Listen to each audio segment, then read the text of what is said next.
السلام علیکم پیارے ویورز، کیسے ہیں آپ؟ امید ہے آپ سب ٹھیک ہوں گے۔ آج آپ ہمارے ساتھ سفر پہ ہیں اسلام آباد سے ایبٹ آباد کی طرف۔ ایبٹ آباد سے آگے ایک بہت ہی پرفضا مقام ہے نملی مہرہ، بہت ہی سرسبز اور شاداب۔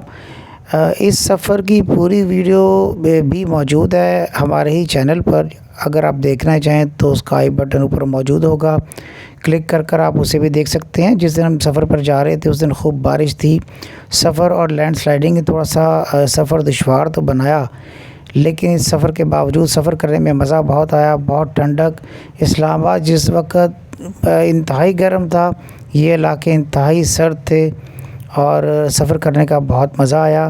سفر کی پوری ویڈیو وہاں دیکھیں گے، ہم آپ کو آگے چل کر بتاتے ہیں کہ وہاں ہم پہنچے تو کیا ہوا۔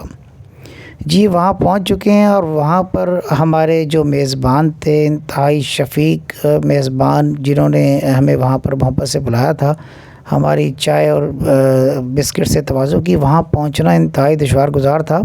یہ آپ دیکھ سکتے ہیں جو سفر ہم نے کیا پگڈنڈیوں پر چلنے کے بعد، یہ انتہائی غیر روایتی سفر تھا۔ وہاں کے علاقے کے جو مکین ہیں ان کے لیے تو شاید روٹین ہو، لیکن جب آپ چل رہے ہوں پگڈنڈی پہ اور وہ پگڈنڈی کا سائز میں 1 سے 1.5 فٹ ہو، ایک سائڈ پر آپ کے سینکڑوں فٹ گہری کھائیاں سبزہ اور دوسری طرف پہاڑ ہو، تو پھر آپ کو ایک مرتبہ وہ کہتے ہیں نا پتہ چل جاتا ہے، بلکہ لگ پتہ جاتا ہے، وہ والی صورتحال تھی۔ تو آپ دیکھ رہے ہیں کہ انتہائی خوبصورت چیڑ اور دیار کے درخت ہیں آپ کو نظر آ رہے ہیں۔ انتہائی پھلدار علاقہ ہے، یہاں پر ناشپاتی، آڑو وغیرہ کے بھی درخت بکثرت پائے جاتے ہیں۔ تھوڑا سا ہمیں ڈر یہ تھا کہ برسات کی وجہ سے یہاں پر چونکہ جنگل ہے، چیتوں وغیرہ کا خطرہ ہوتا ہے، شیر نیچے آ جاتے ہیں، کہیں ہماری ان سے دو بدو ملاقات نہ ہو جائے، لیکن خدا کا شکر ایسا نہیں ہوا۔ دوسرا بڑا خطرہ یہ تھا کہ اکثر سانپ نکل آتے ہیں باہر۔ یہ پگڈنڈی تو تھوڑا سا آپ دیکھ رہے ہیں، اس کا سائز بھی آپ کے سامنے ہوگا کہ بس قدم رکھنے کی گنجائش ہوتی ہے، دوسری طرف قدم رکھا تو آپ ملک قدم بھی پدھار سکتے ہیں۔ تو لہذا کوشش تھی، کہیں جا کر راستہ تھوڑا سا کھل جاتا تھا، باقی راستہ بالکل کم ہو جاتا تھا۔ اب جیسے کہ آپ سامنے دیکھیں ایک واٹر فال، یہ واٹر فال نملی مہرہ کی ایک انٹرنل واٹر فال ہے، جہاں پر جنرل پبلک کی رسائی نہیں ہے، صرف مقامی لوگ ہی یہاں تک پہنچتے جاتے ہیں، کیونکہ راستہ دشوار گزار ہے، گاڑی یا موٹر سائیکل پہنچنے کا کوئی ذریعہ نہیں ہے۔ یہ ہم پہنچ گئے جی واٹر فال پر۔ واٹر فال کا پانی کرسٹل کلیئر تھا اور اس طرح جیسے کہ آپ دیکھ رہے ہیں، اور نیچے جو اس کے پانی گرنے کے بعد ایک تالاب سا بن گیا تھا، وہ انتہائی شفاف، اور اس میں قدرتی چھوٹی چھوٹی سی مچھلیاں بھی تھیں۔ تو یہاں بہت انجوائے کیا۔ انجوائے کرنے کی بڑی وجہ تھی کہ یہ چیزیں ابھی تک نیچرل ہیں، یعنی کہ ہماری پبلک سے جو ہے نا جنرل پبلک سے دور ہیں، اور اس پولوٹڈ بالکل نہیں ہیں۔ صرف جنرل پبلک کے لوگ یہاں نہیں آتے، مقامی لوگ، چونکہ ہم بھی مقامی لوگوں کے ساتھ ہی تھے، تو ہمارے مقامی میزبان ہمیں یہاں تک لے کر آئے۔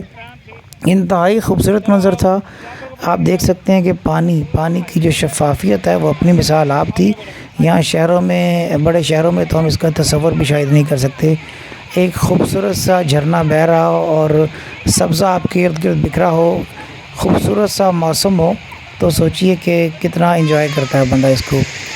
میرے بچوں نے بھی یہاں پر خوب انجوائے کیا۔ اب یہ جھرنا مزید نیچے پہاڑوں سے نیچے جا رہا تھا، چونکہ ہم پہاڑوں کے درمیان میں تھے، نہ بہت ٹاپ پر نہ ہی بہت نیچے، تو ہم سے نیچے بھی خیر کھائیاں ہیں، اور کھائیوں میں یہ آبشار ہے، واٹر فال ہے، یہ گر رہی ہے۔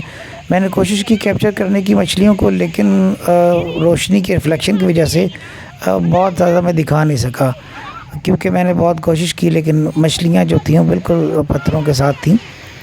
بچوں نے بہت خوش ہو کے انجوائے کیا، بچے بہت خوش تھے، اور ظاہری بات ہے کہ شہر کے جو بچے ہیں، جب ان کو اس طرح کی کوئی نعمت میسر آئے تو ان کے لیے جو جنت سے کم نہیں ہوتی۔ بچے گرتے پھسلتے اس جھرنے کو، اس واٹر فال کو انجوائے کرتے رہے۔ انتہائی شدید گرمی میں انتہائی ٹھنڈا پانی اور انتہائی خوبصورت ماحول یقیناً ایک جنت نظیر کا منظر پیش کرتی ہے۔ بچوں کو یہاں جب بھی میں لے کر گیا تو ایک خوف، ایک خطرہ سا تھا کہ خدا نخواستہ جنگل ہے اور سانپ بچھوؤں کا خطرہ بھی، لیکن الحمدللہ ہمارے مقامی میزبان چونکہ یہاں سب جانتے تھے، انہوں نے حوصلہ دلایا کہ نہیں ایسی کوئی بات نہیں ہے، انشاءاللہ سب ٹھیک رہے گا۔ یہاں پر کافی دیر گزارنے کے بعد ہم نے سوچا کہ نہیں اب واپس چلنا چاہیے، بچوں کے کپڑے گیلے ہو گئے تھے۔ اب یہاں دیکھیے کہ تھوڑا سا دور آ کر ہم نے جب اس کی تصویر بنائی ہے تو یہ کس قدر خوبصورت ہے۔ اور جب برسات ہوتی ہے تو یہ جھرنا بہت بڑھ جاتا ہے، کیونکہ اس میں پانی برسات کا بھی شامل ہو جاتا ہے۔ پولوشن فری پانی ہے۔ اس پانی کے متعلق یہ بتاتا چلوں کہ اس میں ایک ذرہ بھی غلاظت کا نہیں میں نے دیکھا، نہ کوئی شاپر، نہ کوئی کوڑا کرکٹ، کسی قسم کی کوئی اسمیل نہیں۔ ایون یہاں پر اتنے سبزے ہونے کے باوجود مچھر مکھی کا نام و نشان نہیں۔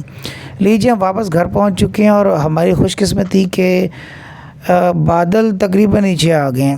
یہاں پر گھر چونکہ پہاڑوں کے اوپر ہیں اور پہاڑوں کے اوپر ہونے کی وجہ سے تقریباً آسمان کے ساتھ سمجھے لگے ہوتے ہیں، تو یہاں پر آپ دیکھ لیں کہ زومنگ بہترین کرنے کے باوجود نہیں، اور یہ پہاڑ یہاں سے دیکھیں، یہ سامنے دیکھیں، پہاڑوں کے ساتھ بالکل بادل ٹچ ہو کر گزر رہے ہیں۔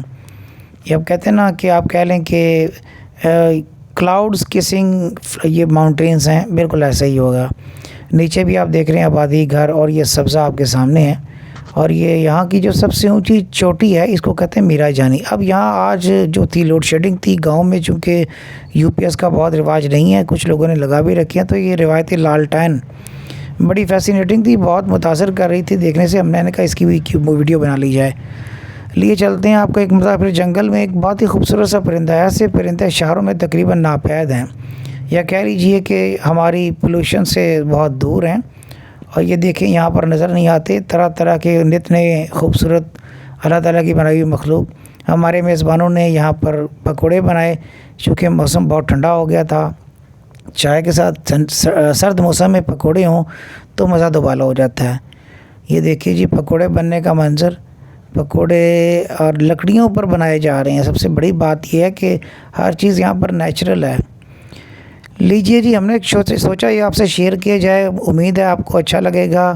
ان پکوڑوں کو اور چائے کو میں انجوائے کروں گا۔ آپ سے لوں گا اجازت، اللہ حافظ۔